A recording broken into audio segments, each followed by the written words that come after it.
Nyonya Daffodilia. Suatu ketika di kerajaan yang indah, hiduplah seorang wanita kecil bernama Daffodilia. Dia bahagia, cantik, dan yang lebih penting, dia sangat tinggi. Meskipun baru berusia 14 tahun, dia sudah setinggi ibunya. Ini membuatnya sangat sombong. Dan dia menunjukkan tinggi badannya kepada sahabatnya, Pangeran Brilian. Pangeran Brilian! Pangeran Brilian! Berhenti berteriak, aku di sini. Oh, aku tidak melihatmu karena kau tidak dalam pandanganku. Kau tidak terlalu hebat, hanya karena kau tinggi. Aku mungkin lebih pintar darimu. Dan memang benar. Pangeran Brilian menghabiskan banyak waktunya membaca buku dan mempelajari tentang alam dan semua hal yang logis. Tetapi hal-hal seperti itu membuat Daffodilia bosan dan dia hanya menguap yang membuat Pangeran Brilian sangat kesal. Buku dan buku. Mereka mengatakan kecerdasan membantumu melihat lebih jauh dari apa yang ada di depanmu. Tapi kau sangat kecil sehingga kau hanya bisa melihat semut tertinggi. Ibunya, seorang bangsawan, menoleh padanya dengan marah.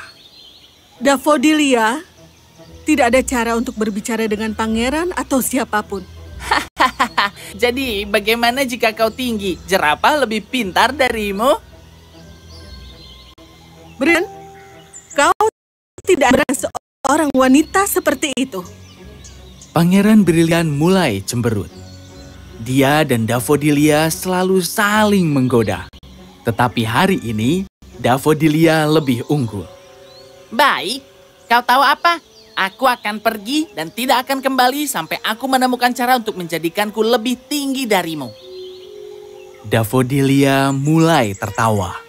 Tetapi ketika dia melihat temannya serius, dia berhenti. Oh, sayang. Aku hanya bercanda. Tolong jangan pergi. Tapi pangeran hanya memelototinya dan berjalan pergi. Dia mencoba untuk menghentikannya, tetapi pangeran tidak mau mendengarkan. Ratu dan sang bangsawan mendengarnya menangis dan segera mendatanginya. Sayang, apa yang salah? Pangeran Brilian mengatakan kalau dia tidak akan kembali sebelum dia menjadi lebih tinggi dari aku.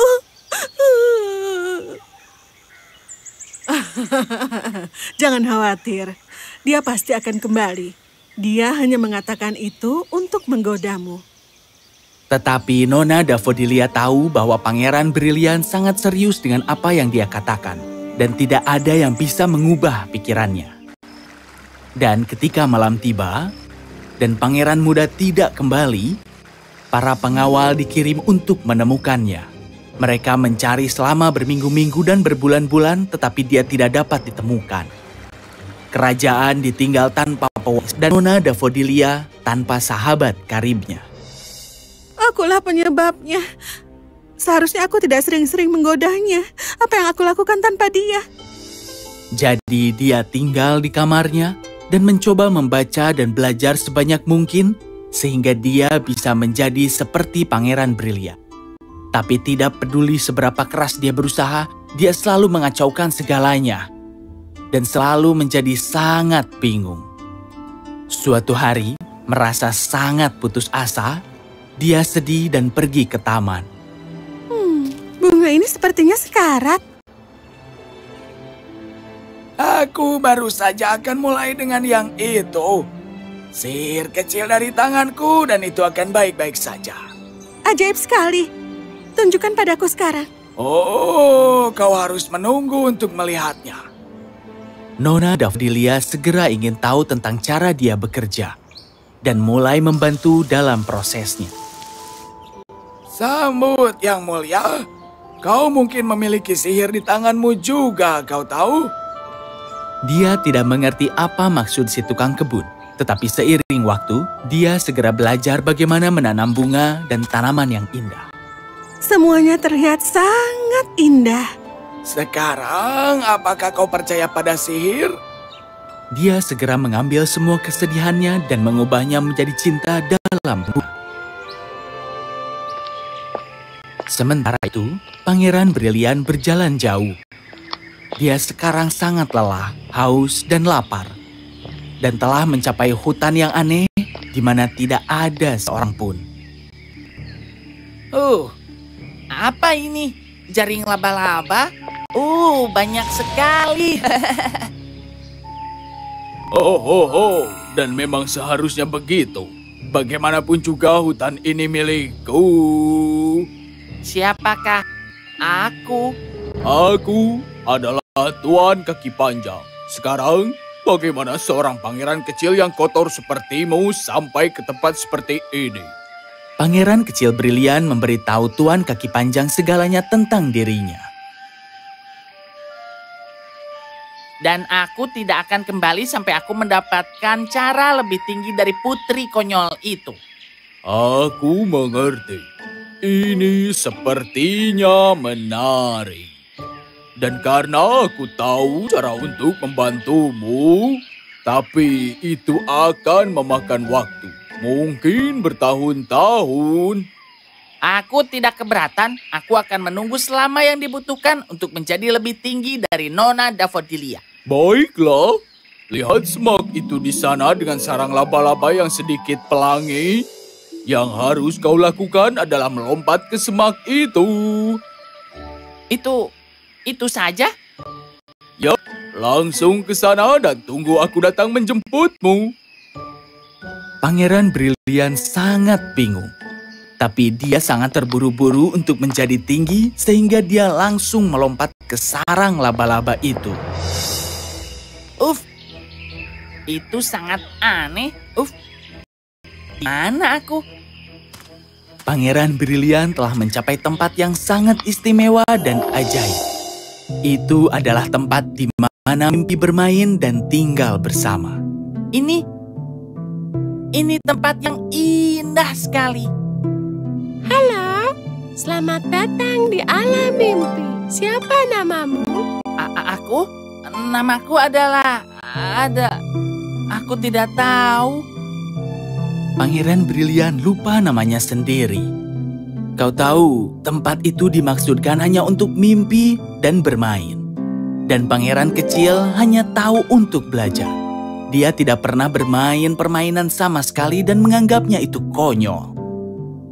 Dia segera mulai melupakan semua yang pernah dia pelajari. Dan hanya pikiran-pikiran yang melamun memenuhi kepalanya. Dia bermain dan bermain dengan semua roh mimpi. Dia bahkan lupa tentang Nona Davodilia.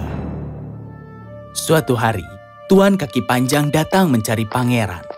Dia segera menemukannya bermain-main dan tersenyum, seolah-olah dia senang.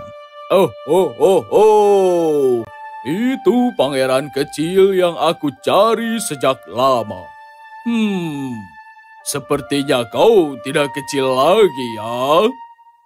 Apa yang kau bicarakan? Aku melihatmu hanya 2 hari yang lalu.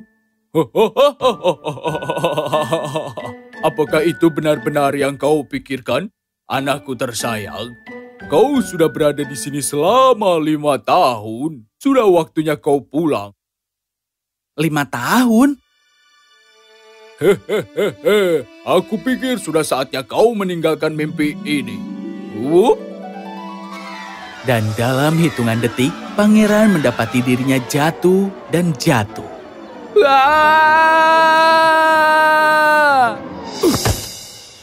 Dia jatuh ke halaman yang begitu lembut dan segar, di sebuah taman yang sangat indah. Aku ingat sekarang. Aku meninggalkan kerajaan untuk mendapatkan diriku lebih tinggi dari Nona Davodilia. Tapi aku ingin tahu apakah aku sudah menjadi lebih tinggi. Saat itu, seorang wanita muda datang ke arah sana. Dia sangat cantik dan juga imut dengan caranya dia berjalan. Oh, Pangeran Brilian? Nona Davodilia? Mereka berpelukan dengan hangat. Dan mendengar suara mereka, sang ratu dan sang bangsawan bergegas keluar. Mereka sangat senang melihat Pangeran Brilian. Oh, anakku. Akhirnya kau pulang juga. Dan sekarang kau sudah dewasa. Di mana? Di mana saja kau selama ini? Kami mencari dan mencari, tapi tidak pernah menemukanmu. Pangeran Brilian memberitahu mereka semua tentang petualangannya. Mereka semua mendengarkan dengan cermat cara dia berbicara dan bertindak. Cerita yang lucu. Baik apapun itu, kami senang kau sudah pulang sekarang. Tapi anakku, kau terlihat lebih manis daripada sebelumnya. Lebih manis. Riang, laba-laba adalah tentang saling menarik kaki satu sama lain. Bagaimana menurutmu mereka begitu lama? Apakah dia hanya menceritakan sebuah lelucon? Sangat sulit untuk dipercaya, bukan? Ini kebun siapa? Kebun ini sangat indah. Itu milikku. Aku menumbuhkan semua ini. Setelah kau pergi, aku sangat sedih dan aku berusaha keras untuk belajar dan menjadi sepertimu. Aku membaca hal-hal baru setiap hari, tapi tidak ada yang tersisa di kepalaku. Aku minta maaf. Tidak, aku yang minta maaf karena meninggalkan kalian sendirian bertahun-tahun. Aku terlalu terburu-buru untuk tumbuh. Tetapi aku tahu bahwa pertumbuhan membutuhkan waktu, dan kau juga bisa tumbuh dengan cara yang berbeda. Pangeran Brilian memandangnya dan tersenyum. Kau pintar dan mengagumkan dengan caramu sendiri. Secerdas apapun diriku ini, aku tidak akan pernah bisa menumbuhkan taman semegah ini. Dan aku tidak akan pernah meninggalkan Nona Daffodilia yang ceria ini lagi. Kalian tahu, tidak masalah jika seseorang lebih tinggi atau lebih pintar. Bakat yang berbeda-beda akan ditemukan dalam diri setiap orang. Sementara Nona Daffodilia belajar untuk menjadi lebih baik dan menemukan bakatnya, Pangeran Brilian telah belajar bahwa penelitian tidak benar-benar berarti segalanya. Sedikit kesenangan pasti diperlukan untuk tumbuh dengan cara terbaik.